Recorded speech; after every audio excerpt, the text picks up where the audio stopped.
Greetings. We're delighted to have Mr. Burns with us, who's running for McLean County Board District 10, I believe. Yes, ma'am. Welcome. Thank you. Absolutely. Glad to be here. Absolutely. So we have recruited questions from our community members, and one question that was on their hearts and minds was about accountability. So the question is, how would you handle issues brought to authority figures such as yourself involving allegations of discrimination, bullying, misogyny, racism, especially in light of what's going on with the Epstein files? What are your thoughts? Sure, of course. We have to believe the victims. You know, if somebody comes and talks to us, you know, we are in this position where we have contact with these community leaders who have faced some of these allegations, and we have heard, and we have listened to people share these stories with us, and we are concerned that they're going on. We have to be mindful of what we can legally do.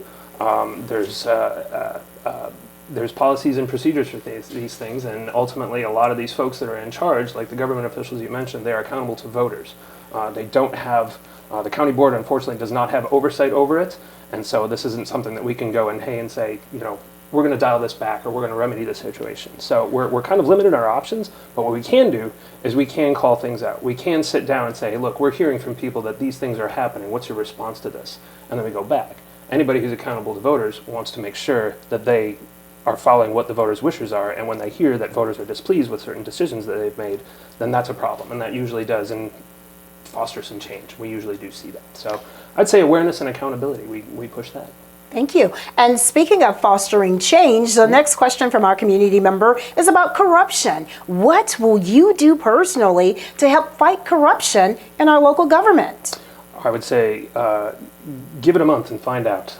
But we're checking up on some things. You know, everybody has to be accountable to the taxpayers' money and to the initiatives that we put forward. And when that doesn't happen and efforts are made to keep that secret or not share it, then it's our job as elected officials and stewards of taxpayer funds and these initiatives to call that out and do that. And we are doing that. We have been doing that.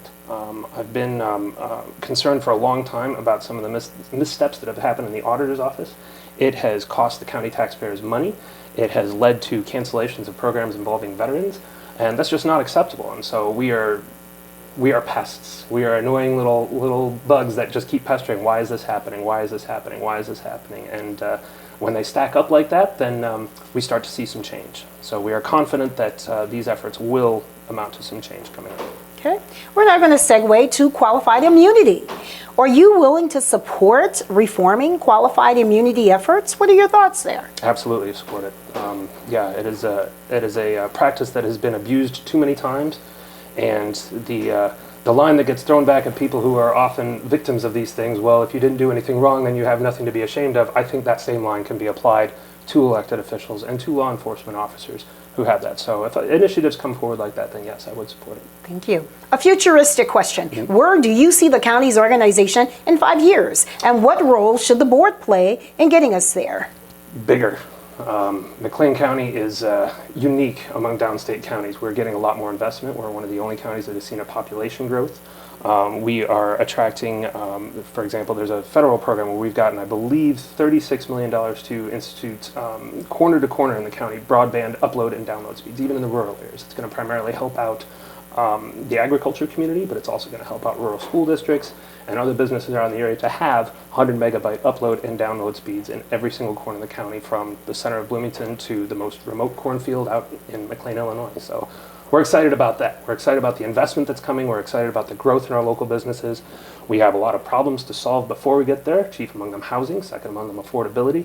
But once we get there, I think McLean County in 5 years is going to be big and prosperous, and I'm looking forward to it. Thank you for that response. And speaking of growth, what is the county's role to assist immigrants when they come to our town?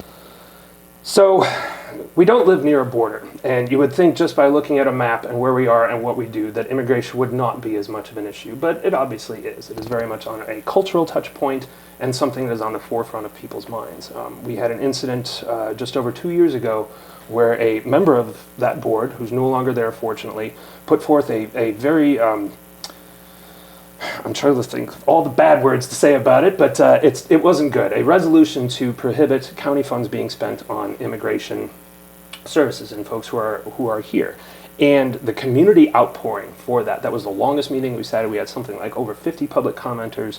I helped to lead that effort to call out these efforts and to, my statement was quoted in the paper about calling it, and there were some expletives in there, so I won't share them right now, but we need immigrants. Immigrants are good for the county, they're good for the economy, they're good for our country, they're good for our culture, and we want to make McLean County a very welcoming place. So putting in safeguards and just announcing, you are welcome here, we are glad you're here, and making that a forefront message of that, and then setting up support's needed so you can have that, success that is the American dream right here in McLean County. And we'd love it if people came here.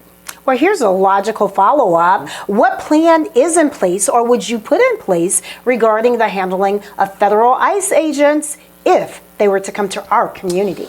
That's been a very important issue of mine. I spoke to Sheriff Lane just over a year ago, and right after the new administration took over, and was hearing troubling reports about rules being changed to allow ICE investigations and actions in schools.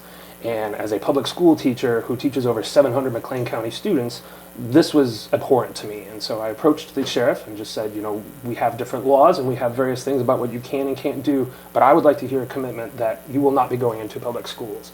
And I was able to secure that at the time. There was a lot of negative pushback on me as a result of that, but it was successful. We just had another conversation. And so as we are starting to see more ICE presence in the area, and there have been 2 incidents in the last couple of months where we have seen folks, this is a problem, and it is here, and we do need to be mindful of it. So we are currently protected by the Trust Act in the state that prohibits local law enforcement agencies from cooperating with immigration officials like that. But there are caveats, and so we want to make sure that this is seen as a safe place where ICE is not welcome, and we can do what we can to prevent this happening. So I would support any and all efforts to prevent those horrifying raids that we've seen in Minnesota and Chicago and other places. Thank you, Mr. Beirne. We have about 45 seconds left, and the final question is, what steps can the board members take to receive feedback from Brown and Black community members? Well, I think we can be a lot more proactive about going out and seeking that support. I mean, McLean County is a very multicultural community, and we need the Brown and Black members of this community. It's a vibrant part of this community, and I celebrate it with my students all the time. We're in the midst of Black History Month, and we're just dripping with all the wonderful contributions, and it's just so big, you can't discount it. There's such a push away from diversity discussions and making the world a more equitable place. Brown and Black folks aren't going anywhere. They're here. We want to celebrate this, and we want to share. So these efforts to silence that, they're not going anywhere. So I might as well celebrate it and have a good time with it and enjoy it. So, but door is always open, happy to reach out, and we can absolutely do more to reach out as well. Excellent. I appreciate your time today, sir. Absolutely. Thank you for the opportunity. Absolutely.